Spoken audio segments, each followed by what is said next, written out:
WhatsApp guys, CM Yogi Adityanath के तर्ज पर अब बिहार में भी माफियाओं पर सम्राट चौधरी का एक भाई क्या एक्शन लिया गया है, क्या है देखते हैं। मिस्टर मुन्ना भाई की वीडियो है चैनल में, तो प्लीज सब्सक्राइब, वीडियो कर दे लाइक। 1 2 3 गो।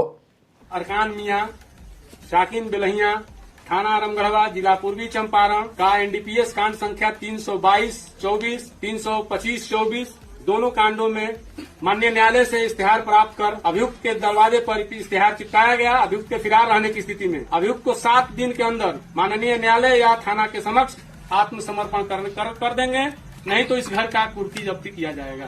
रुदल मियां कौन है तुम्हारा? रुदल मियां कौन है? हमारे पति है। पति है? हाँ। जितना जल्दी हो सके हाजिर कराने तो जेल जाना पड़ेगा। लगता है योगी बाबा की परछाई अब की बार बिहार में पड़ गई, क्योंकि जब से सरकार एनडीए की दोबारा बनी है बिहार में तांडव ही तांडव हो रहा है। खासकर सम्राट चौधरी, जिनको अब की डिप्टी सीएम के साथ साथ गृह मंत्रालय भी मिला है, अब रुदल मियां को वापस आना ही होगा, नहीं तो बीबी को रोड पे जाना पड़ेगा। जो बालू माफिया, शराब माफिया और जमीन माफिया है, उसको या तो गया के जेल में बंद करूंगा, नहीं तो गया में पिंड दान देना शुरू करवा दूंगा। इतना स्वस्थ करता हूँ साथियों, कानून का राज स्थापित करना है, गुंडा राज खत्म करना है। चौधरी साहब का लहजा बता रहा है कि बाबा जी इनके कान में कुछ खुसर फुसर तो करके आए हैं जब बिहार रैली करने गए। चलिए इस रास्ते पर माफिया जो होता है उसकी अलग भाषा होती है, और वो जिस भाषा में समझे वो भाषा गृह मंत्रालय को आना चाहिए। बाकी आप कह रहे हो कि नहीं हम पिंडदान करवा देंगे, तो सही बात है, कुछ तो अलग होना चाहिए, क्योंकि बाबा जी पिंडदान में भी भरोसा नहीं रखते। वो सीधे एमराज से मिलवाते हैं, फिर टाटा बाय बाय खत्म ही हो जाता मामला। इनकाउंटर की जरूरत पड़ेगा, बुलडोजर की जरूरत पड़ेगा, या संपत्ति जब्त करने की जरूरत पड़ेगा। खुला छूट प्रशासन को है, जिस स्थिति से निपटना चाहे, अपराधी जिस भाषा को समझे उस भाषा में समझाने के लिए खुला छूट है। ये भी वहां से फुल फॉर्म में आ गए विजय सिन्हा, अब जो नहीं डिप्टी रुकता कोई CM भी दूसरे नंबर के। अब खैर कोई इनके नहीं पास रुकता दोस्तों। वैसा तो कोई बहुत खास पावर नहीं है, लेकिन माफियाओं के लिए या उनके लिए जो बोलते थे कि तेजू भैया को सरकार में आने दो, अट्टा कट्टा लेके घर से उठवा लेंगे, ये कर लेंगे वो कर लेंगे, उनके लिए तो ये समझ लो एक काल ही है। ये बयान ही बीच बीच में देते रहेंगे, तो जो माफिया हैं या माफिया बनने के चक्कर में हैं वो थोड़ा खौफ में तो रहेंगे ही। बाकी पहला विकेट सरकार बनने के बाद तुरंत गिर गया था शिवदत्त राय का, जो 50,000 रुपए का इनामी बदमाश भी था। और ले गए। उसके साथ साथ लिस्ट भी जारी हो गई है 400 का। ये स्पष्ट तौर पर मैंने कहा कि माफिया को आइडेंटिफाई करने का काम सरकार करेगी, और जिन लोगों को भी माफिया आइडेंटिफाई होगा, वैसे लगभग 400 लोगों को आइडेंटिफाई किया है। सरकार ने न्यायालय में इसके लिए आवेदन दिया है, 2 की सहमति मिल चुकी है, और आगे सहमति मिलेगी तो सबके संपत्ति को जब्त करने का काम। बिल्कुल भाई, जब्त तो होगी, क्योंकि भाई केंद्र में 400 नहीं पार हुआ था, लेकिन अपराधियों के एक्शन में तो 400 बिहार पार ही करेगा। तो उन 400 में उम्मीद करता हूँ वो भी लोग होंगे जो चुनाव के समय कुछ ज्यादा ही मतलब चुनाव की लिमिट एक होती है, वो लिमिट के भी लिमिट क्रॉस करके मतलब ये गुंडा राज बनाने का प्रोग्राम बना रहे थे, उनका भी नाम होगा। अगर नहीं होगा तो अगली लिस्ट में आएगी। दोस्तों, बिहार चुनाव का जब रिजल्ट आया था तब भाई पप्पू तो आप सबको भी पता है कि विदेश निकल लिए थे रिजल्ट आने के पहले ही। तेजू भैया भी अंडरग्राउंड हो गए थे, इन लोगों का कुछ पता नहीं चला। लेकिन माते का एक वीडियो आया है दुबई से, जहाँ वो शेखों के साथ मीटिंग खेलते नजर आ रही हैं, घूमते नजर आ रही हैं। क्या प्रोग्राम बना रहे हैं भाई पता नहीं, लेकिन बीजेपी वाले पश्चिम बंगाल निकल लिए हैं अगले टारगेट के लिए। बहुत सारे ममता जी पहले ये तय करें कि उनको करना क्या है। जब उनको लड़ना है तो फिर लड़ने के लिए नेतृत्व यहाँ पर देखें कि राहुल जी के अलावा पूरे देश में कोई ऐसा नहीं है जो राहुल जी के अलावा जिसको पूरा देश एक्सेप्ट करता हो। सिपह सलार, गाजी मियां, पप्पू को पूरा देश एक्सेप्ट करे या ना करे, कर ही तो नहीं रहे, यही तो लेकिन दिक्कत है। बीजेपी पप्पू को जरूर एक्सेप्ट करती है अपने स्टार प्रचारक के रूप में, तो इसलिए पश्चिम बंगाल पप्पू को जाना ही पड़ेगा, चाहे तुम लोगों का गठबंधन ममता बानो के साथ बने या ना बने, लेकिन मस्ट नीडेड पप्पू पश्चिम बंगाल। शिलान्यास होगी 6 दिसंबर स्टेट का मेरा मेरा नेता सब लोग को संहति दिवस भी उद्यापन होगी। मैं वहाँ का बेलडंगा में एक बाबरी मस्जिद 3 साल के लिए काम चलेगी। ममता बानो अब पश्चिम बंगाल में बनाएंगी बाबरी मस्जिद। एक हुमायूं कबीर नाम का इसका नेता है जो मुर्शिदाबाद में बाबरी मस्जिद, जो अयोध्या वाला केस है, उसके नाम पर बाबरी मस्जिद के नाम पर एक मस्जिद बनाएगा और 6 दिसंबर को।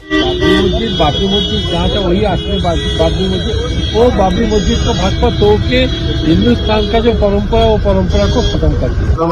ममता जी जीत गया, ममता जी का सरकार है, ममता जी का सरकार रहेगा। तो फिर देखकर अंदाजा लगा ही सकते हो कि ममता बानो और अखिलेश मियाँ को कितनी ज़रूरत है बाबरी मस्जिद की। ये लोग नॉर्मल मस्जिदों में नमाज पढ़ ही नहीं सकते, ये सीधा पढ़ेंगे तो बाबरी मस्जिद में ही पढ़ेंगे। इसलिए इनके दिल में जिंदा है बाबर, और ये पश्चिम बंगाल में बनाएंगे मस्जिद। उत्तर प्रदेश में नहीं बना पाएंगे, इसलिए वहाँ बना रहे। लेकिन वहाँ भी उम्मीद है कि 6 दिसंबर को ही इनका इलाज हो जाएगा, क्योंकि बाबर, औरंगजेब या जो भी ऐसे लुटेरे थे सबको सरकार इतिहास से मिटा रही, लेकिन ये लोग अभी भी बाबर को अपने दिल में बसाए बैठे। वैसे मोटा भाई भी पश्चिम बंगाल पहुंच गया लठ लेकर। हजारों की संख्या में बैठे हुए मेरे मंडल के पदाधिकारियों को ये वादा करना चाहता हूं कि हाँ, तृणमूल की सरकार जाते ही हमारे कार्यकर्ताओं के हत्या के अपराधियों को जमीन में गाड़ा है, वो भी बाहर निकाल कर सजा करने का काम। मोटा भाई, जमीन से निकालने का मेहनत क्यों करना, एक छोटा सा कानून बना दो, 2 स्टेट में एक सीएम रह सकता है, और सिर्फ आप अनाउंस कर दो कि योगी आदित्यनाथ 2 महीने के लिए पश्चिम बंगाल के सीएम होंगे। आप देखना उसके बाद ये जो बाबर औरंगजेब की नाजायज औलादें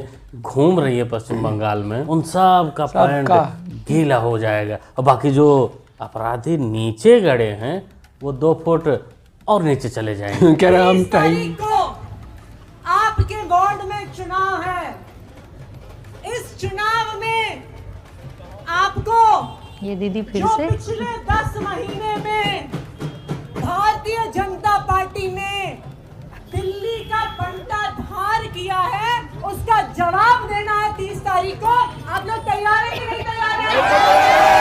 तैयार हैं कि नहीं तैयार हैं? अब तैयार है मार लेना भाऊजी।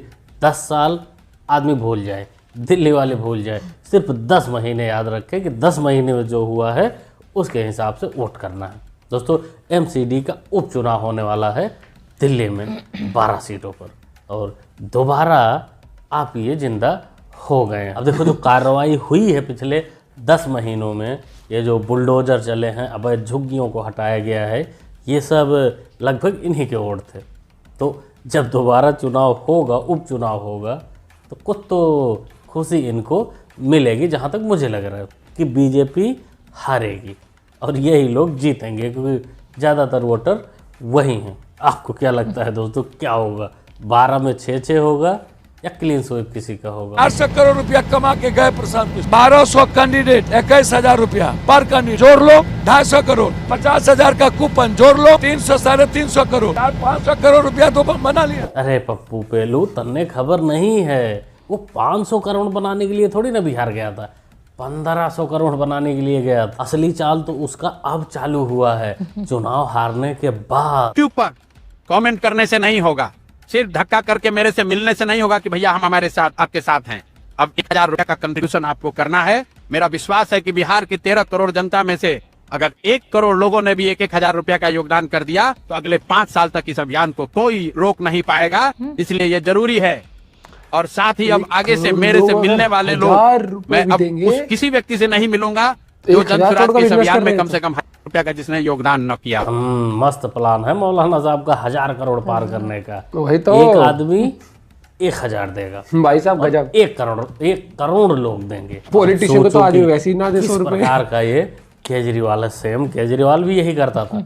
वो भी चुनाव ऐसे ही चंदों के पैसे पे लड़ कर महल बनवा लिया। तो ऐसे लोगों को नेता बनने की क्या ही जरूरत है, क्योंकि ये जितना नेता बनकर भ्रष्टाचार कर पैसे कमाएंगे, उससे ज़्यादा तो ये चंदे के नाम पे उठा लेगा। अब देखो बिहार के 1 करोड़, जिनको ये सोच रहा है कि 1 करोड़ लोग देंगे, उनकी मानसिकता पर सवाल है कि क्या सच में 1 करोड़ लोग 1,000 रुपए देंगे। मेरे से बड़ा पॉलिटिकल ठग कम से कम इस कालखंड में तो किसी को नहीं क्या देखा बात जाए। है इतनी जी। मेहनत लोगों को ठगने के लिए किसी ने नहीं की हो। अगर ऐसा होता है तो उनको फिर इंसानों की बस की बात नहीं है समझाना, भगवान ही बचाए उनको। क्या कहते हो दोस्तों, क्या समझते हैं ऐसे लोगों के बारे में? अपना ओपिनियन कमेंट बॉक्स में जरूर शेयर भाई इसके बारे में तो तुम भी दो, मतलब कि यार सीरियसली यार लोगों के खाते में ढंग से कई बार सरकार जो स्कीम लाती है वो जल्दी से अब तो चलो ठीक हो गया स्ट्रीमलाइन।